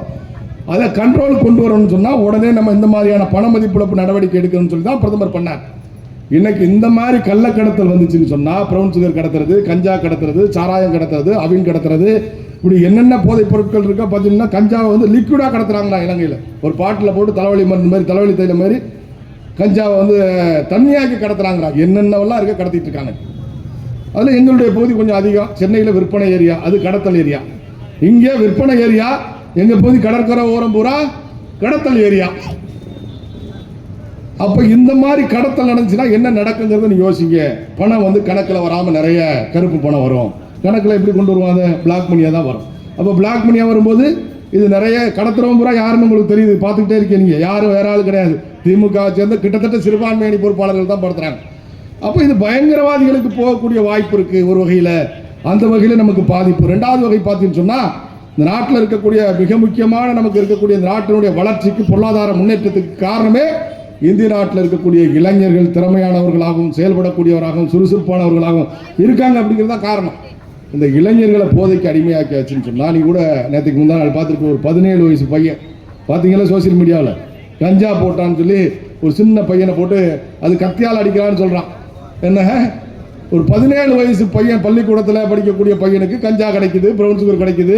இது இப்போ கடத்துல வந்து என்னது மெத்தபெட்டமைன், அது எல்லாம் வந்தாச்சு நம்ம நாட்டில். தமிழ்நாட்டில் என்னென்ன போதைப் பொருள் உலகத்தில் இருக்கோ அத்தனை போதைப் பொருளும் இன்னைக்கு தமிழ்நாட்டுக்குள்ளே வந்தாச்சு. அப்போ பயங்கரவாதம் அதிகரிக்கிறதுக்கு வாய்ப்பு இருக்குது. அதை நீங்கள் சிந்திச்சு பார்க்கணும். அதேமாரி நம்முடைய இளைஞர்கள் சீர்கெட்டு போனாங்கன்னு சொன்னால் நம்ம நாட்டினுடைய வளர்ச்சி பாதிக்கும். நம்முடைய இளைஞர்கள் போதைக்கு அடிமையானாங்கன்னு சொன்னால் நம்ம நாட்டினுடைய வளர்ச்சி பாதிக்கும், இளைஞர் வளம் பாதிக்கும், முன்னேற்றம் பாதிக்கும். இது உலக நாடுகளுடைய சதியாக கூட இருக்கும். இந்த சதிக்கு திராவிட முன்னேற்ற கழகம் உடந்தையா இருக்கான்னு தெரியல நமக்கு. ஏன்னா அவங்களுடைய குடும்பத்தை சேர்ந்தவங்களாம் நிறைய தொடர்பில் இருக்காங்க. அதனால நல்லா யோசிச்சு பார்க்கணும். இப்படிப்பட்ட ஒரு கட்சி கடந்த காலத்தில் பார்த்தீங்கன்னா கனிமொழி அம்மா போராட்டம் நடத்தாங்க. கண்ணில் கருப்பு துணியை கட்டிக்கிட்டு கனிமொழி அம்மா ஒரு பக்கம், முதலமைச்சர் ஒரு பக்கம், அவர் பையன் ஒரு பக்கம், பூரண மது விலக்கை கொண்டு வர சொல்லி எங்கே பார்த்தாலும் போராட்டம் நடத்தாங்க. அன்னைக்கு கனிமொழி அம்மாவுக்கு தமிழ்நாட்டில் பெண்கள் விதவை ஆகுறாங்கன்னு சொல்லி ரொம்ப கவலை. தமிழ்நாட்டில் பெண்கள்லாம் விதவை ஆகுறாங்க இந்த டாஸ்மார்க் இருக்கிறதுனால. அதனால டாஸ்மார்க்கை மூடுன்னு போராட்டம் நடத்தாங்க. ஆனால் இன்னைக்கு கடந்த ஆட்சியை விட இந்த 2.5 வருஷத்தில் போதைப் பொருள் மது விற்பனை டாஸ்மார்க்கில் 22% அதிகரிச்சிருக்கு. இப்போ வந்து நம்முடைய 23ஆம் புலிகேசி படத்தில் பார்த்த மாதிரி கொண்டு போய் வச்சு ஊட்டி தான் விடலை. பொட்டிப்பால் மாரி ஒவ்வொருத்த வாயிலையும் வச்சு நீ குடி காசு கொடுன்னு வாங்கலை. அது மட்டும்தான் நடக்கும். அதுக்கு ஒரு அமைச்சர் என்ன சொல்கிறான்னு சொன்னால், மதுவிலக்கு அமைச்சர். மதுவிலக்கு அமைச்சர் கிடையாது, மது விற்பனை அமைச்சர் தான் இப்போ இருக்கவங்கெல்லாம். இந்த மது விலக்கு அமைச்சர்னா மதுவை குறைக்கிறதுக்கான நடவடிக்கைகள் எடுக்கணும். ஆனால் இன்னைக்கு பார்த்தோம்னு சொன்னால் மது விற்பனை அமைச்சர் தான். அவர் என்ன சொல்கிறாரு, ஆய்வு பண்ணாரா, குடிகாரர்கள்ட்ட எல்லாம் போய் பேசினாரா, பேச்சுவார்த்தை நடத்தினாரா. அப்போ குடிகாரர்கள் காலையில் 7 மணிக்கு கடை திறக்காததுனால ரொம்ப சிரமப்படுறாங்களாம். எவ்வளோ பெரிய வருத்தம் பாருங்க இருக்கு. காலையில் 7 மணிக்கு டாஸ்மார்க் திறக்காததுனால காலையில் வேலைக்கு போகிறவங்களாம் ரொம்ப சிரமப்படுறாங்களாம் குடிக்காம. அதனால என்ன பண்ணலாம் அப்படின்னு யோசிச்சு நைட்டே கொடுத்துறேன்னு கேட்டாரான் அவங்கள்ட்ட. பார்த்தீங்களா, நைட்டே கொடுத்துறேன், நீ வாங்கிட்டு வீட்டில் வச்சுக்கிறாரான். அவன் சொன்னானா, நான் நைட்டு வாங்கிட்டு போயிட்டேன்னா அதை வைக்க முடியாது, எனக்கு மனசு கேட்காது, நான் நைட்டே குடிச்சிருவேன், அதனால காலையில் நேரத்தோடு கொடுங்க. நான் எப்படி ஒரு அமைச்சர் சொல்கிறார். இப்படிலாம் அமைச்சர் இருந்தானா அந்த நாடு உருப்படுமா? எப்படி முன்னேற சொல்லுங்க. அதுக்காக என்ன பண்ண போறாரா, ஒரு சின்ன 90 மில்லி டப்பாவில் இப்போ சரக்கு விற்க போறாங்க. என்ன, குறைஞ்ச விலையில் வேற கிடைக்கிறேன். ஏன்னா குறைஞ்ச விலை கூடங்கிறதுனால நிறைய பேர் கள்ளச்சாராயத்துக்கு போயிடுறான் அப்படின்னு சொல்லி இப்போ விலை கம்மியாக குடிக்கணும்னு சொன்னால் சின்ன பாட்டிலில் 90 மில்லி பாட்டில் இப்போ அடைச்சி கொடுக்க போறாங்களாம். அடுத்ததாக என்ன பண்ண போகிறாங்கன்னு சொன்னால் டோர் டெலிவரி பண்ண போகிறாங்க. இப்போ இந்த ஸ்விக்கி ஜொமேட்டோலாம் கொண்டாந்து கொடுக்குறாங்க இல்லையா, டோர் வீடு வீடா. அடுத்ததாக கொஞ்சம் நாளில் யாரெல்லாம் ஆர்டர் பண்ணுறாங்கன்னா உடனே பாட்டில் கொண்டாந்து வீட்டில் கொடுத்து போயிடணும். இதுக்கும் முயற்சி நடந்துகிட்டு இருக்குது அரசாங்கத்தில். நீங்கள் எங்கேயும் தேடி போக வேண்டியதில்லை, நீ ஆர்டர் பண்ணிட்டீங்கன்னா வீட்டில் கொண்டாந்து பாட்டிலாக கொடுத்துருவோம் அப்படின்னு சொல்லி அதுக்கான திட்டத்தையும் போட்டுட்டு இருக்கு இந்த அரசாங்கம். இப்படிப்பட்ட ஒரு ஆட்சி தமிழ்நாட்டில் இருக்கலாமா அப்படிங்கிறத நம்ம சிந்திச்சு பார்க்கணும். அதனால நம்ம மத்தியில் இருக்கக்கூடிய மோடி ஆட்சி கடந்த காலத்தில் எப்படிப்பட்ட திட்டங்களை கொடுத்துருக்கு, இந்த நாட்டில் ஏற்பட்ட அத்தனை பிரச்சனைக்கும் காரணம் யாருன்னா திராவிட முன்னேற்ற கழகம் தான். தமிழ்நாட்டில் இன்னைக்கு வந்து தண்ணி இப்போ திறந்து விட்டாங்க, இந்த வெள்ளம் வரப்போகுது. திறந்து விட்டா என்ன நடக்கும்? நேராக போய் கடலுக்கு போயிடும். எங்கே போய் சீர்காழி பக்கம் போய் நேராக கடலில் கலந்துரும் காவிரியில். தடுப்பணை கிடையாது, தடுப்பணை கட்டுறதுக்கான எந்த முயற்சியும் கிடையாது. என்ன காரணம்? தடுப்பணை கட்டினா மணல் கொள்ளை அடிக்க முடியாது. மணல் கொள்ளை அடிக்கிறது மூலமாக எப்படி 4000 கோடி ரூபாய்க்கு அரசாங்கத்துக்கு கணக்கு கொடுத்துட்டு துரைமுருகன் 40,000 கோடி ரூபாய் மண்ணல் இருக்காருன்னு வழக்கு. அப்போ எத்தனை பர்சன்ட் பார்த்துக்க? வைத்தினாங்க 40, 10%, 9% அவங்களுக்கு, 1% அரசாங்கத்துக்கு. 1% தான் மக்களுக்கு வரியா வரும், ஏதாவது திட்டங்கள் வரும், அதில் வேற கமிஷன் போயிடும். அப்போ அதில் வர்றது வந்து 1/2% கூட நமக்கு வராது. 40,000 கோடி ரூபாய்க்கான மண்ணலை அள்ளிட்டு அரசாங்கத்துக்கு கணக்கு கொடுத்துருக்கிறது 4,000 கோடி ரூபாய். அதனால தடுப்பணை கட்ட மாட்டாங்க. தடுப்பணை கட்டினா மணல் அள்ள முடியாது, தண்ணி தேங்க ஈரம் இருக்கும், தண்ணல் அள்ள முடியாது. அதனால தடுப்பணை கட்டணும், விவசாயிகளை காக்கணும், விவசாயத்தை பெருக்கணும் அப்படிங்கிற எண்ணம் இல்லாமல் கடந்த ஆண்டு மற்றும் 3 லட்சம் மெட்ரிக் டன் உணவுப் பொருட்கள் உற்பத்தி குறைஞ்சிருக்கு. டெல்டா பகுதியில் 3 லட்சம் மெட்ரிக் டன் கொள்முதல் இல்லை. அதுக்கு முதல் ஆண்டை விட போன வருஷம் 3 லட்சம் மெட்ரிக் டன் குறைஞ்சிருக்கு. இந்த வருஷம் எவ்வளவு குறையும்னு தெரியாது. அதை பற்றி இந்த அரசாங்கத்துக்கு கவலையே கிடையாது. காவிரி பிரச்சனை கவலை கிடையாது. காவிரி பிரச்சனை காரணமே திராவிட முன்னேற்ற கழகத்தை அரசாங்கம் தான். கச்சத்தீவு பிரச்சனை, மீனவர்கள் பிரச்சனை, மீனவர்கள் மத்தியில் நிறைய கூட்டம் போடுறாங்க திராவிட முன்னேற்ற கழகம். அந்த மீனவர்களுக்கு தெரிய மாட்டாங்குது. உனக்கு துரோகம் பண்ணவன் இவன் தான்டா, உன்னை அழிச்சவன் இவன் தான்டா. இத்தனை மீனவர்கள், இத்தனை 500க்கு மேற்பட்ட மீனவர்கள் இறந்து போனதுக்கு காரணம் யாரு? திராவிட முன்னேற்ற கழகம். கச்சத்தீவு தாரை வார்க்கப்பட்டது அன்னைக்கு வேடிக்கை பார்த்துட்டு இருந்தாங்க. காங்கிரஸ் கட்சியோட கூட்டல் இருந்த கட்சி அன்னைக்கு. எத்தனை ஊழல் நடந்திருக்குங்கிறது உங்களுக்கு தெரியும். எத்தனை அமைச்சர்கள் மேலே ஊழல் குற்றச்சாட்டு இருக்குங்கிறது தெரியும். ஒருத்தர் 1.5 வருஷமா, கிட்டத்தட்ட 1.5 வருஷம் ஆக போது உள்ள இருக்காரு. சரக்கு வித்துட்டு தான் உள்ள போனாரு. அடுத்தது இப்போ புட்டி பாட்டில் போடுறாரு. அவர் எப்போ உள்ள போறாருன்னு தெரியல. ஏற்கனவே வித்த 10 ரூபா பாலாஜின்னு பேர் எடுத்தவர் 1.5 வருஷ காலமாக உள்ள இருக்கார். இப்போ இதுக்கு என்ன பால்? டெட்ரா பாக்கெட்டா இதுன்னு சொல்லுவாங்க. அந்த பாட்டுக்கு டெட்ரா பாட்டில் நம்ம சின்னதா டெட்ரா, அந்த பாட்டில் வைக்கிறவர் அடுத்ததாக போகிறார். எத்தனை அமைச்சர்கள் ஊழல்வாதிகளாக இருக்காங்க தெரியும் உங்களுக்கு. செந்தில் பாலாஜி உள்ள இருக்காரு. இன்னும் கொஞ்ச நாள்ல நம்ம ராஜாண்ணனு கனிமொழிக்காக ஜோடியா திரும்ப ஜெயிலுக்கு போயிடுவாங்க. ஏன்னா அந்த வழக்கு நடந்துகிட்டு இருக்கு, திரும்ப போயிடுவாங்க. பொன்முடி என்ன மேலே உங்களுக்கு தெரியும் ஊழல் குற்றச்சாட்டு இருந்து சிறைக்கு போயிட்டு இப்போ வந்திருக்கிறாரு. திரும்ப இப்போ சொத்துக்கள் எல்லாம் முடக்கியிருக்காங்க. அண்ணன் துரைமுருகன் 4,000 கோடி ரூபாய்க்கு மண் எடுத்துட்டு 40,000 கோடிக்கு எடுத்துட்டு 4,000 கோடி கணக்கு காட்டியிருக்காரு. ஜெகத் ரட்சகன் மேலே ஏற்கனவே வழக்கு இருக்கு. இந்த அரசாங்கத்தில் இருக்கக்கூடிய எந்த அமைச்சராவது ஒருத்தன் தூய்மையானவன், நான் மக்களுக்காக சேவை பண்ணுறேன், ஒத்த பைசா மக்கள் பணத்தை நான் எடுத்ததில்லை, கொள்ளையடிச்சதில்லை, கமிஷன் வாங்கினதில்லை, ஒரே ஒரு ஆள் இருந்தாருங்க மதுரையில், நிதியமைச்சராக இருந்தவர். அவரை ஓரம் கட்டி விட்டாங்க. ஏன்னா அந்த மாதிரி ஆளெல்லாம் இவங்களுக்கு சரிபடாது. என்ன அந்த மாதிரி அமைச்சர்லாம் இவங்களுக்கு சரிபடாது. ஓரம் கட்டி ஒதுக்கி உட்கார வச்சுட்டாங்க இன்னைக்கு. அவரை தவிர இந்த ஆட்சியில் ஒருத்தன் கூட மக்களுக்காக வேலை பார்க்குறவங்க கிடையாது. தன் மக்களுக்காக வேலை பார்க்குறவங்க தான் இருக்கான். நீட் தேர்வு விமர்சனம், நீட் தேர்வு பார்த்தோம்னா இப்போ +2 மாணவர்கள் அந்த இது வெளியாகிடுச்சு. மதுரையில் +2 தேர்தலில் பார்த்தோம்னு சொன்னால் அது தவறு நடந்துருச்சு. அப்போ +2 கட் பண்ணிடலாமா, அந்த தேர்தலை ரத்து பண்ணிடலாமா? நீட் தேர்வில் ஒரு இடத்துல தப்பு நடந்துச்சுன்னு சொன்னால் உடனே தேர்தலை ரத்து பண்ணணும்னு சொல்லி எங்கே பார்த்தாலும் குதிக்கிறாங்க. ஆனால் இப்போ +2 தேர்தலில் தப்பு நடந்துருச்சு, ஃப்ராடு நடந்துருச்சு. அப்போ +2 தேர்தலை ரத்து பண்ண முடியுமா? அதனால் திராவிட முன்னேற்ற கழகத்தை பற்றி மக்கள் நல்லா யோசித்து பார்க்கணும். நல்லா யோசித்து பார்த்து இந்த மாதிரி ஒரு மக்கள் விரோத அரசாங்கம், மக்கள் விரோத கட்சி, தனக்காகவே ஆட்சி நடத்தக்கூடியவர்கள், தன்னுடைய குடும்பத்துக்காகவே ஆட்சி நடத்தக்கூடியவர்கள், கலைஞருக்கு அப்புறம் ஸ்டாலினுக்கு அப்புறம் உதயநிதி ஸ்டாலினுக்கு அப்புறம் இன்பநிதி ஸ்டாலின், அப்புறம் சபரீசன், அப்புறம் கனிமொழி, இவங்களுக்காக ஆட்சி நடத்தக்கூடிய ஒரு கட்சிக்கு இந்த மக்கள் ஓட்டு போடலாமா? தயவு செஞ்சு சிந்திச்சு பாருங்க. நிச்சயமா இந்த கட்சி வந்து தமிழ்நாட்டிலிருந்து அப்புறப்படுத்தப்பட்டால் மட்டும்தான் தமிழ்நாடு மிகப்பெரிய வளர்ச்சி நோக்கி போக முடியும். ஊழல் இல்லாத மாநிலமா அந்த மாநிலத்தை உருவாக்க முடியும். சட்டம் ஒழுங்கு இந்த நாட்டுக்குள்ள கட்டுக்குள்ள வரணும்னா திராவிட முன்னேற்ற கழகம் ஆட்சி தூக்கி எறியப்படணும்.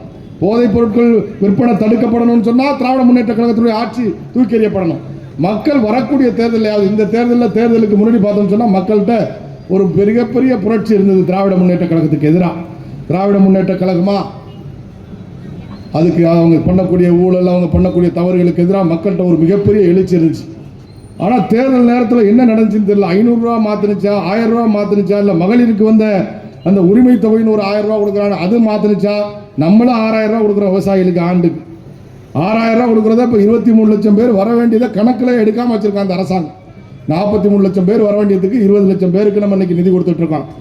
23 லட்சம் பேரை எடுத்து கொடுன்னு கேட்டுக்கிட்டு இருக்க அரசாங்கம். நிதி கொடுக்க நம்முடைய அரசாங்கம் தயாராக இருக்கு, பிரதமர் தயாராக இருக்கார். 23 லட்சம் பேரை வறுமை கோட்டுக்கு கீழே இருக்கக்கூடிய சிறு குறு விவசாயிகளை, அது கூட இல்லை, இப்போ வந்து விவசாயி இப்போ கூடுதலாகவே நிலம் வச்சுக்கலாங்கிற மாதிரி கொண்டு வந்துட்டாங்க, அதையும் மாற்றிட்டாங்க. அந்த லிஸ்ட் எடுத்து கொடு. அவங்களுக்கு சில கண்டிஷன்ஸ் போட்டிருக்காங்க. என்னென்னா அவங்க வந்து இன்கம் டேக்ஸ் கட்டக்கூடாது, இந்த மாதிரி சில விஷயங்கள் கொடுத்துருக்காங்க. அரசு ஊழியராக இருக்கக்கூடாது, இப்படி சில கண்டிஷன் போட்டிருக்காங்க. எந்த கண்டிஷன் இல்லாமல் எடுத்தால் 43 லட்சம் விவசாயிகள் தமிழ்நாட்டில் இந்த பணம் பெறுவதற்கு தகுதியுடைய விவசாயிகள் வருவாங்க. ஆனால் இந்த அரசாங்கம் 20 லட்சத்தோடு நிறுத்தி வச்சுட்டு 23 லட்சம் விவசாயிகளுக்கு கிடைக்க வேண்டிய பணத்தை தடுத்து நிறுத்திருக்கு. எதுக்காக? இந்த 6000 ரூபா போனால் மக்கள் மாறிடுவாங்களோ. ஏன்னா இவங்க கொடுக்குற 1000 ரூபாய்க்கே ஓட்டு போடுறாங்களே. அப்போ 6000 ரூபாயை பார்த்து இப்போ 6000 ரூபா அடுத்து நம்ம அரசாங்கம் இந்த ஆட்சிக்குள்ளே கண்டிப்பாக அதுவும் அதிகப்படுத்தி 10,000 கூட வரலாம். இப்போ அதை பார்த்து மத்திய மோடிக்கு ஆதரவாக போயிட்டாங்கன்னா என்ன பண்ணுறது அப்படின்னு நினச்சிட்டு இந்த 23 லட்சம் மக்களுக்கு கிடைக்க வேண்டிய பணத்தை கூட நிறுத்தி வச்சிருக்கு இந்த அரசாங்கம். அதனால இது மக்களை பற்றி கவலைப்படாத ஒரு அரசாங்கம், தன்னை பற்றி மட்டுமே கவலைப்படக்கூடிய ஒரு ஆட்சி.